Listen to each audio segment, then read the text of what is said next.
दोस्तों नमस्कार।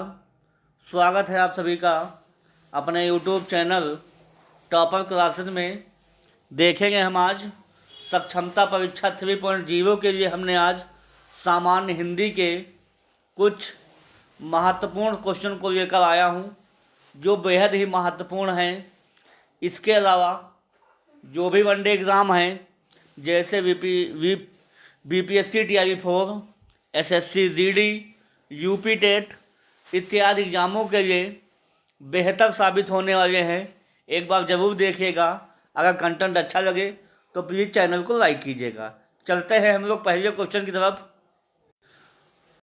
पहला क्वेश्चन है, दो अथवा दो से अधिक शब्दों से मिलकर बने हुए नए सार्थक शब्द को क्या कहते हैं? संधि कहेंगे कि समास कहेंगे कि अव्यय कहेंगे कि छंद कहेंगे?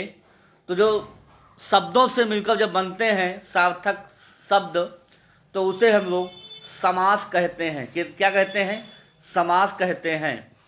हिंदी भाषा में जो है समास मुख्यतया 6 बतलाए गए हैं। नंबर 1, पहला है अव्ययी भाव समास।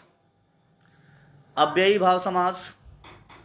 दूसरा है तत्पुरुष समास। तत्पुरुष समास। तीसरा है कर्मधारय समास। चौथा है द्वंद्व समास। पांचवा है द्विगु समास और छठा है बहुब्रीहि समास। तो हिंदी भाषा में मुख्यतया 6 समास बतलाए गए हैं। समझ में आ गया होगा दोस्तों आप लोगों को। अगले क्वेश्चन पे हम लोग बढ़ेंगे। ये सवाल पूछा जाता है। अगला बहुत अच्छा सवाल है, काफ़ी बार सवाल बना है इससे, कि विशेषण एवं विशेष्य के योग से कौन सा समास बनता है? बताइएगा आप लोग। जहाँ विशेषता बतलाई जाएगी तो वहाँ पे कौन सा समास बनेगा? एक बार आप लोग ट्रिक याद रखिएगा। द्विगु समास हो जाएगा, कि द्वंद्व समास हो जाएगा, कि कर्मधारय समास हो जाएगा, कि तत्पुरुष समास हो जाएगा? बताइएगा आप लोग। देखिए, द्विगु समास की पहचान क्या होती है आप लोग याद रखिएगा। द्विगु समास संख्यावाची होता है। क्या होता है? संख्यावाची। तो वहाँ जहाँ पे आपको संख्या दिखाई दे वहाँ पे द्विगु समास लगा दीजिएगा। द्वंद्व समास में जो है योजक चिन्ह आपको दिखाई देगा और विग्रह करने पर और आ जाएगा और या आ जाएगा। ये आपको विग्रह करने पर मिलाई देंगे, जैसे लाभ हानि है, माता पिता है इत्यादि। जो कर्मधारय समास होता है उसमें विशेषण और विशेष दिखाई देता है। उसमें समास करने पर किसी एक की विशेषता जो है बतलाई जा रही होती है। और तत्पुरुष समास में जो है कारक चिन्ह हमें दिखलाई देते हैं। कारक चिन्ह क्या दिखलाई देते हैं? कारक चिन्ह जो हमें दिखाई देते हैं। तो समझ में आ गया होगा दोस्तों आप लोगों को। तो विकल्प नंबर इसका तीसरा सही जो है जवाब हो जाएगा। समझ में आ गया होगा। अगले क्वेश्चन पर हम लोग चलेंगे, देखेंगे। अगला बहुत अच्छा सवाल है कि देश प्रेम में कौन सा समास है? द्विगु है कि द्वंद्व है कि कर्मधारय है कि तत्पुरुष समास है? बताइएगा आप लोग, कमेंट कीजिए।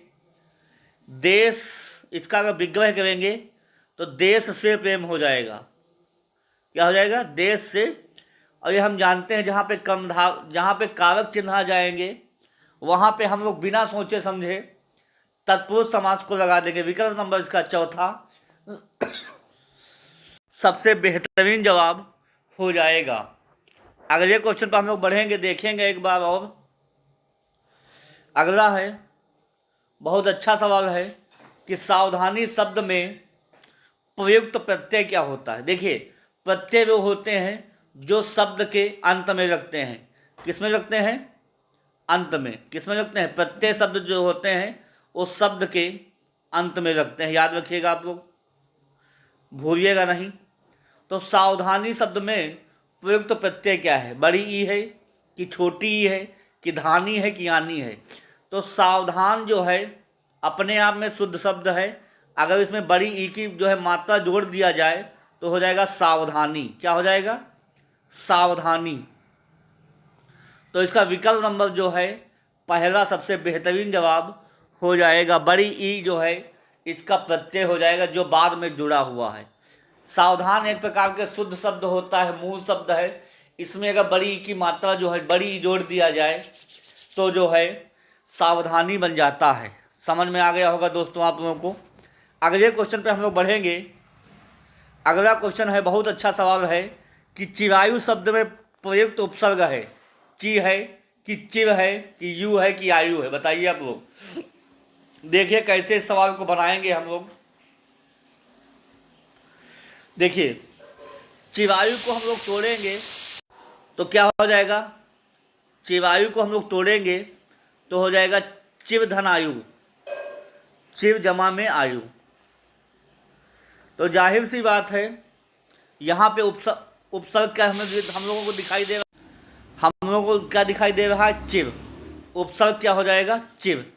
विकल्प नंबर इसका दूसरा सबसे बेहतरीन जवाब हो जाएगा। समझ में आ गया होगा। उपसर्ग क्या होते हैं, उपसर्ग जो होते हैं वो शब्द के पहले रखते हैं। कब रखते हैं, पहले।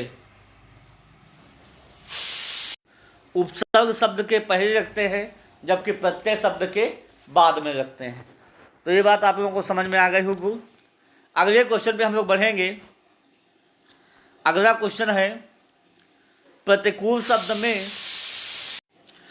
प्रयुक्त उपसर्ग है। बताइएगा आप लोग कैसा है, प्रा है कि परा है कि परि है कि प्रति है। तो इसको हम लोग तोड़ेंगे तो हो जाएगा प्रतिधन कुल। क्या हो जाएगा, प्रतिधन कुल। तो इसमें जो है प्रति उपसर्ग निकल के आ रहा है। ऑप्शन नंबर इसका चौथा। तो इसमें कौन सा हो जाएगा, इसका प्रति उपसर्ग जो है हो जाएगा। समझ में आ गया होगा दोस्तों आप लोगों को। अगले क्वेश्चन पे हम लोग बढ़ेंगे। अगला क्वेश्चन है, यथार्थ में कौन सी संधि है। आप लोग बताइएगा, दीर्घ है कि गुण है कि वृद्धि है कि यण है। यथार्थ को अगर हम लोग तोड़ दें तो यथाधन अर्थ। तो बड़ा प्लस छोटा मिलकर क्या बना दिया, बड़ा आ बना दिया। तो जहाँ पे यहाँ पे किसका किसका मेल हो रहा है, स्वरों का मेल हो रहा है।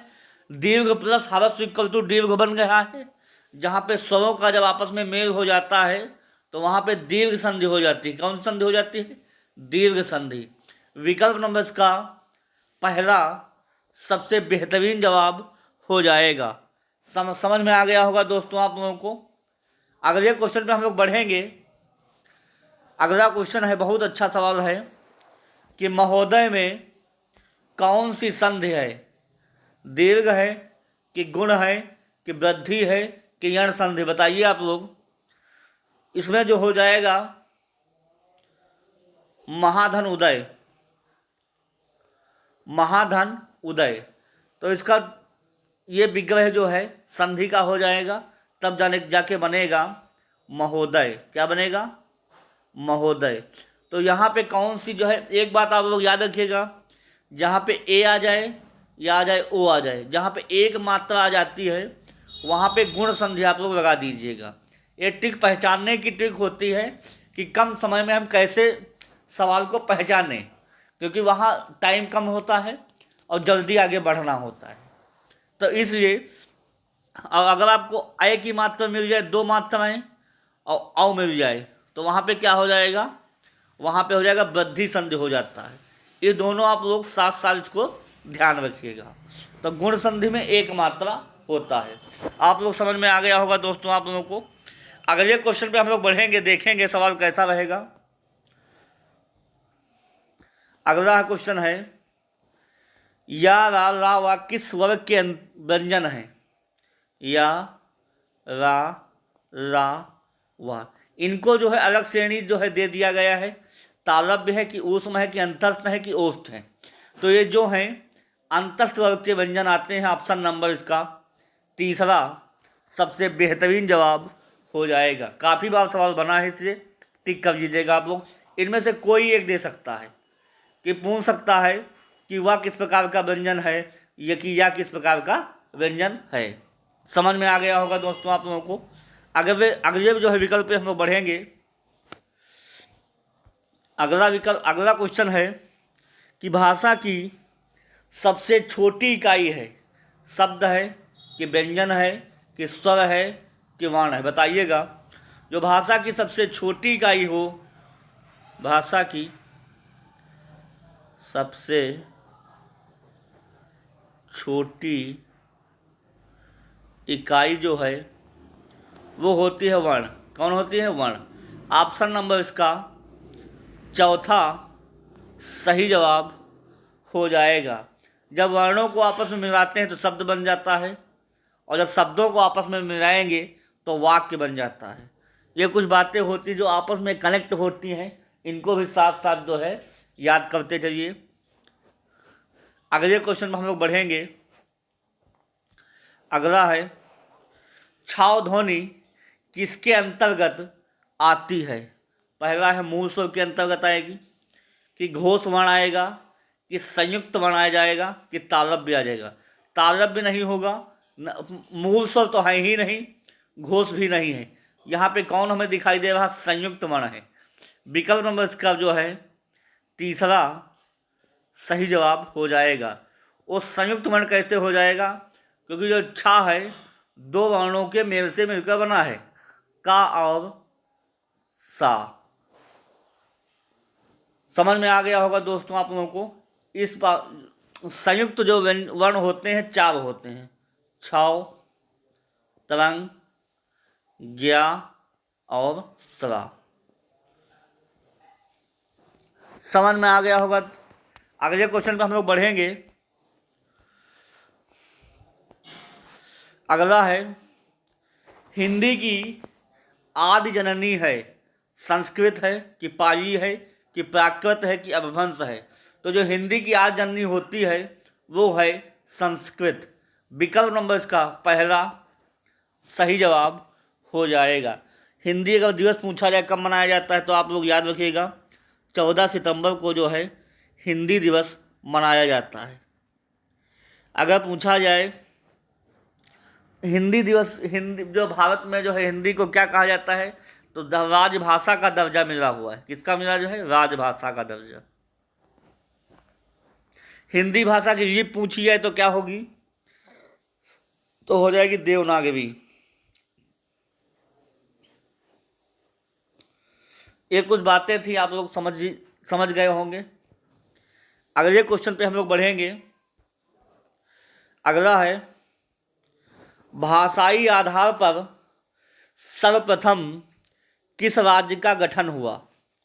पंजाब का कि जम्मू कश्मीर का कि राजस्थान का कि आंध्र प्रदेश का? बहुत अच्छा सवाल है, काफ़ी परीक्षाओं में आपको देखने को मिलेगा। जो भी आप वनडे एग्ज़ाम में जो भी साथी हमारे शिक्षकगण देख रहे हैं, जो भी एग्ज़ाम देंगे, सक्षमता परीक्षा, यूपी टेट, एसएससी, जीडी, जहाँ भी हिंदी आपको देखने को मिलेगी, कई बार सवाल इससे बना है।